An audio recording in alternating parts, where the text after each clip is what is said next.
skiers, it's Bob with SkiEssentials.com. Welcome to our 2024 ski test. We got a Faction La Machine 3 for you today. This is the Mega. I like how they kind of play with the names and make them seem a lot bigger than they are.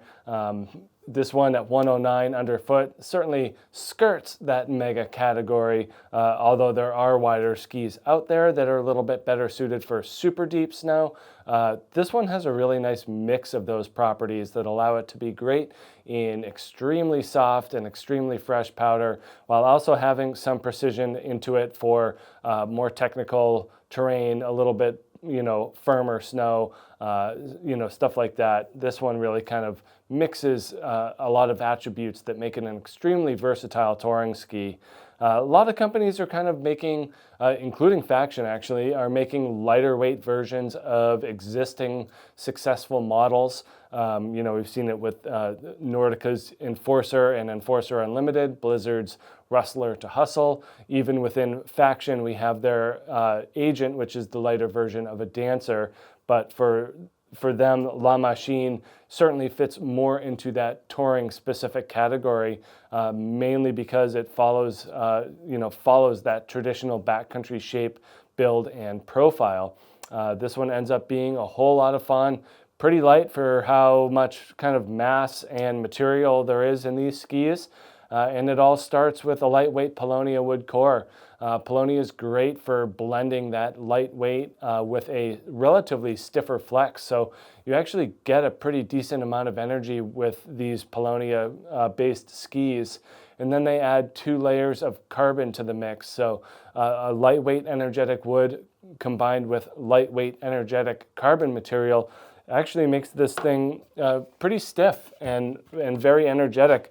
Really, they're just the only reason that it's softer than it is because they have a relatively thin core profile. So that kind of keeps the ski lighter while using these upper end materials to create this lighter weight, efficient uphill ski.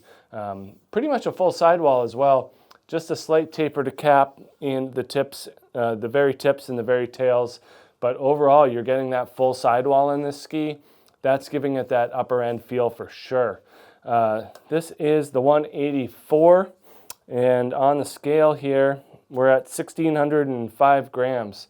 So yeah, there's lighter touring skis out there, but the mix of the width of this one as well as that downhill capability makes a lot of sense for right at about 1,600 grams, as this is still a pretty efficient uphill ski. Obviously, the idea is to get to a distant mountain peak with wide open fresh snow below you. So that's where it's super helpful to have this width, shape, and profile to go along with that lighter build, even if it's not sub 1,500 grams. That kind of opens up the discussion of what else are you using with it? Are you going full-on tech pin bindings with a lightweight touring boot, or are you doing more hybrid style, a shift binding, a Duke, or some type of basically an alpine boot with a walk mode to get the power out of these things? I think it's a good idea to go a little bit lighter, just because that's kind of the point of having this very light ski, is to make those uphills more efficient. And if you're in fresh snow, it doesn't matter so much how technical your gear is, especially if it's fresh and deep snow. So I would go a little bit lighter just to kind of keep the theme going. And then from a shape and profile perspective, we do have this more, bowed out look to it. Some camber, not a ton. I think the problem is if you put a lot of camber into a ski like this with that stiffer wood and carbon, it ends up being a little bit twitchy. So this makes it more amenable to kind of more creative free ride, freestyle skiing. And then pretty dramatic taper. That widest part is brought way down into the ski, giving this nice round, relatively straight and flat tip.